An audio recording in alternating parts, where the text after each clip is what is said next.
बिस्मिल्लाहिर्रहमानिर्रहीम। अस्सलाम वालेकुम नाज़रीन, मैं हूँ महरीन सब्तैन, देख रहे हैं आप मेरा यूट्यूब चैनल। नाज़रीन, आज इस वीडियो के अंदर बहुत सी नई बातें आपको जानने को मिलेंगी। मेहदी अली काज़मी की बेटी के केस के हवाले से, ज़हीर और इसका भाई शब्बीर, इन दोनों के ख़ानदान के हवाले से, और कुछ नए लोग इनकी फ़ैमिली के अंदर सामने आए हैं। इन्होंने कुछ एक्सपोज़ किया इनकी फ़ैमिली को, ये सब कुछ क्या है। और उसके अलावा एक और नया गवाह जो सामने आया है, ये गवाह जो है ये बड़ा ही अहम है। ये गवाह कौन है, इस बारे में आपको आज इस वीडियो में बताना है। और उसके बाद अगली वीडियो में मैं आपको इस केस के अंदर जो कुछ डेवलपमेंट्स हैं, नई डेवलपमेंट्स, अदालती कुछ अहकामात और कुछ नया जो कुछ इसमें होने जा रहा है, वो सब कुछ आपको अगली वीडियो में बताऊँगी। सबसे पहले तो आपको बताऊँ कि आपको याद होगा कि जिन दिनों ये केस चल रहा था, शब्बीर और ज़हीर के एक तीसरे भाई कदीर के बारे में मैंने आपको बताया था। मैंने आपको बताया था कि इन दो भाइयों के अलावा एक और कैरेक्टर भी है जो कि इस तमाम तर मामले में शामिल है। उसका नाम शुरू में भी आया, लेकिन उसके बाद एक खामोशी सी छा गई। कदीर को बड़े ही आराम के साथ एक साइड पर कर दिया गया, लेकिन इस कदीर के बारे में अब इस ही के अपने बहनोई ने कुछ बातें बताई हैं। बहनोई माजत के साथ इसकी बहन के जो भाई, सॉरी, इसके बीवी का जो भाई है, उसने कुछ बातें बताई हैं, यानी कि इसके साले ने।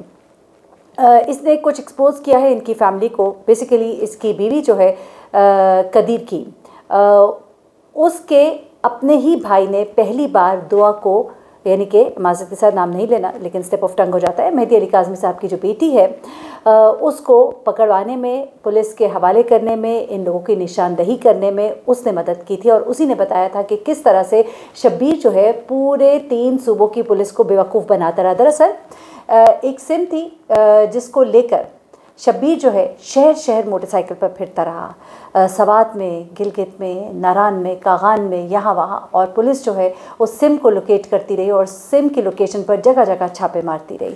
अब ज़रा मैं आपको कुछ बातें बताती हूँ कि इसने कुछ इनकी फैमिली को जिस तरह से बेनकाब किया है, वो सब क्या है। कदीर और अज़हर ये दो नए करैक्टर हैं, और कदीर जो है वो शब्बीर और ज़हीर का तीसरा भाई है, जबकि अज़हर जो है इसका साला है। इन दोनों के दरमियान इख्तलाफात शुरू होते हैं क्योंकि कदीर जो है अपनी बीवी पर तशद्दुद करता है, उसको मार कर घर से निकाल देता है। सबसे पहली बार पुलिस को चिश्तिया से जो बाजियाब इन्होंने करवाया, और मेहदी अली काज़मी की बेटी के बारे में बताने वाला भी ये अज़हर ही था। ज़हीर का भाई शब्बीर के बारे में उसने बहुत अहम इंकशाफात किए हैं। मामला तो उसके ख़राब कदीर के साथ है, लेकिन उसने शब्बीर के बारे में बताया कि ये शब्बीर जो है ये बड़ा ही तेज़ इंसान है, ये बहुत ही ख़तरनाक आदमी है, चालाक किस्म का आदमी है। और उसने गांव में बूढ़े लोगों को पैसे देकर उनके नाम पर वो सिम्स निकलवाता था। आपको याद होगा कि एक बूढ़ी सी खातून जो है, शुरू में जब बहुत से नाम सामने आए थे, जिन लोगों की सिम्स जो हैं ये इस्तेमाल की जाती रही थी बच्ची से बात करने के लिए, बच्ची को लेकर घूमने में और आपस में गुफ्तगू करने में, उनमें से एक बूढ़ी औरत जो है वो सामने आई थी। 70 से ऊपर उनकी उम्र थी, और जब वो अदालत में बाहर बैठी हुई थी तो वो बेचारी अपनी किस्मत को रो रही थी और कह रही थी ये बड़े अच्छे बन के मेरे पास आए थे। और उसमें उन्होंने ज़हीर का नाम दिया, शब्बीर का नाम दिया कि ये लोग मेरे पास आए थे, मुझे लेकर गए, मेरे नाम पर सिम निकलवाई, मुझे क्या मालूम था कि वो ये मेरी सिम के साथ ये सब कुछ करेंगे। अब देखिए, गाँव की खातून है, बूढ़ी खातून है, और फिर बच्चे प्यार मोहब्बत से बात कर रहे हैं, उनको थोड़े बहुत पैसे भी दिए होंगे, उनको क्या पता कि उनकी सिम के साथ क्या होने जा रहा है। इन चीज़ों के बारे में, इन लेटेस्ट टेक्नोलॉजीज़ के बारे में बुज़ुर्ग लोगों को क्या पता होता है। ऐसे में ये भी इस बात का इकरार कर रहा है और ये बता रहा है कि ये लोगों को, बूढ़े लोगों को पैसे देकर सिम्स का झांसा देता था और उनके नाम पर सिम्स निकलवाता था। बाद में वो लोकेशन बदलता रहा, जबकि ज़हीर और जो बच्ची है वो एक ही जगह पर थे मौजूद थ्रू आउट, जबकि ये सिम लेकर जगह जगह घूमता रहा।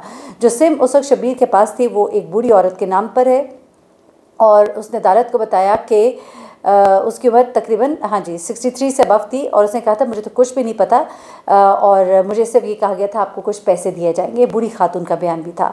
अच्छा, उसके बाद अज़हर ने ये भी बताया कि ये एक ऑडियो उसकी लीक हुई है, और इस ऑडियो के अंदर ये सारी बातें बताई जा रही हैं। उसने कहा कि उनका प्लान क्या था। इनका प्लान बेसिकली ये था, अज़हर के बकौल, क्योंकि वो पहले उन लोगों के दरमियान रहा था, उसने ये बातें सुन ली हुई थी, लेकिन उसके बाद उसकी बहन जब घर आ गई तो फिर उसने इनका भांडा सारा फोड़ा, और उसने कहा कि वो लोग बच्ची को 2 साल के लिए बाहर भेज देना चाहते थे, और फिर उनका ख्याल था कि 2 साल के बाद बच्ची को वापस लाया जाएगा। अच्छा, अज़हर ने यह भी कहा कि मुझे पता है कि बच्ची के साथ क्या हो रहा है, वही हो रहा है जो मेरी बहन के साथ हुआ, और बच्ची के ऊपर यकीनन तशद्दुद भी हो रहा होगा। अच्छा, ये उसका कहना है, मैं सिर्फ उसकी ज़ुबानी आपको बता रही हूँ। और उसने ये भी कहा कि ज़हीर जो है वो नहीं चाहता कि MLO हो, क्योंकि अच्छा वो ये बातें कर रहे हैं कि MLO होगा तो फिर तशद्दुद की बातें भी सामने आ जाएंगी। ये उसका बयान है अज़हर का, ये हम नहीं कह रहे, बल्कि मैं आपको वो ऑडियो जो है उसके बारे में बता रही हूँ। अच्छा, अब इसने कुछ और बातें की, उसकी ऑडियो में से जो चीज़ें सामने आई हैं वो भी मैं आपको बता देती हूँ। एक तो वो बोल रहा है कि सबको इन्होंने पागल बनाया हुआ है, ठीक है। और वो कहता है कि मैं जानता हूँ कि दुआ जो है वो नेस्ले का दही खाती है, और ये कहता है कि ये उनकी बहन, अच्छा वो कहता है अपनी बहन के बारे में पहले तो बताता है कि वो उसकी बहन जो है उसके वालिद की डेथ हो चुकी थी। वो ये बताता है कि ये जो लड़का है यानी कि ज़हीर जिसने 2 बच्ची को निकाला है, ये पढ़ने में बेहतर था इन लोगों में, और ये पढ़ भी रहा था और साथ साथ कारोबार भी कर रहा था। अच्छा, इसने ये बात बताई, कुछ मोबाइल की सेल परचेज़ का ये काम करता था। लेकिन शब्बीर जो है वो पंजाब यूनिवर्सिटी में एडमिन ऑफिस में था और उसकी वालदा ओल्ड कैंपस में थी। ये ऑडियो लीक में से जो बातें आपको सुना रही हूँ। फिर उसके बाद वो कहता है कि शब्बीर ज़हीर लोगों का मोबाइल, अच्छा शब्बीर और ज़हीर जो है ये लोगों का मोबाइल लेकर घूमते रहे, लोकेशन पूरे पाकिस्तान में लेकर घूमते रहे, लोगों को पागल बनाए रखा। उसके बाद उसने ये भी कहा कि शब्बीर का चाचू इनके साथ था इस सारे मामले में। जहांगीर के बारे में मैं आपको बता रही हूँ। इस जहांगीर के बारे में मैंने आपको आगाज़ की वीडियोस में बताया था। ये वो शख्स है जहांगीर जिसके घर में ये शब्बीर और ज़हीर जो है इस बच्ची को लेकर रखे हुए थे, जहाँ से फिर ये बच्ची जो है आपको मालूम ही है जब मजिस्ट्रेट साहब के सामने पेश हुई थी और उसके बाद ये लोग लेकर उधर चले गए थे, और ये तमाम चीज़ें आपके इल्म में है ही। अच्छा, उसके बाद वो जो उस इलाके के बड़े थे उन लोगों ने फिर बीच में पड़े, और फिर उन लोगों का बाद में पता लगा कि वो भी इनके साथ मिले हुए थे। वही लेके बच्ची को मजिस्ट्रेट साहब के सामने जाते हैं और कोई भी बात करने से पहले फटाफट उसका बयान करा के बच्ची को वापस दोबारा ज़हीर के साथ भेज देते हैं। अच्छा, फिर इस शख्स ने बताया अजहर ने कि 4 साल पहले की बात है, उसकी बहन की कदीर से शादी होती है यानी कि तीसरे भाई से। वो कहता है कि इनके वालिद जो है वो एक अच्छे इंसान थे। वो कहते हैं कि हमारे घर आए, अम्मी से कहा कि हमें बच्ची दे दो। उस वक्त हमारी बहन छोटी थी। जब उनके वालिद साहब की डेथ हुई तब उनकी बहन की उम्र 13 साल थी। फिर वो कहते हैं दोबारा इसकी वालदा जो है यानी कि शब्बीर ज़हीर और कदीर की वालदा जो हमारे घर आई, रिश्ता मांगा।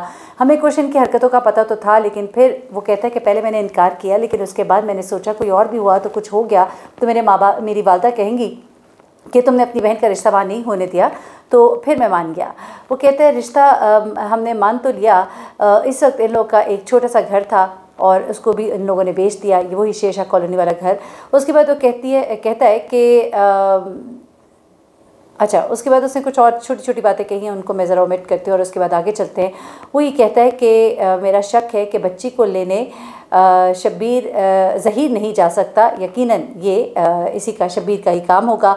और उसके बाद वो ये भी कहता है कि इनका यकीनन यूनिवर्सिटी में मौजूद कुछ तंजीमों ने साथ दिया होगा और बच्ची को वो लेकर जो फिरते रहे। एक और लड़का था, उसका नाम जो है वो कहता है कि मुझे मालूम नहीं, लेकिन वो इनके चाचू का बेटा है, वो भी इनके साथ जो है वो मिला हुआ है। ये कुछ बातें जो है इसने बताई हैं, मैंने कहा ये सब मैं आपके साथ शेयर कर लेती हूँ। और जाते जाते एक और अहम गवाह, जैसे कि हम गवाह कहें या क्या कहें, लेकिन बेसिकली एक और नया एडिशन हुआ है इस पूरे केस के अंदर। एक और अहम गवाह जो सामने आया है वो बेसिकली क्या है, जनाब जुडिशल मजिस्ट्रेट थाना मॉडल टाउन लाहौर जो है वही मजिस्ट्रेट जिनके सामने ज़रा काज़मी का पहला जो बयान है जो वो रिकॉर्ड कराया गया था 164 का, और एक बोगस किस्म का निकाह आपको याद है जो सोशल मीडिया पर वायरल होता है। उसके वालिद साहब को भेजा जाता है, ये कहा जाता है कि जी बच्ची ने निकाह कर लिया है, और फिर उसके बाद आपको पता है झूठे गवाह और झूठा कोई मतलब उसमें मौजूद ही नहीं है कोई निकाह खान। जो निकाह खान है वो कहते हैं मैंने ये निकाह पढ़ाया ही नहीं है, और अगर निकाह खान ने निकाह पढ़ाया ही नहीं तो फिर निकाह हो कैसे गया।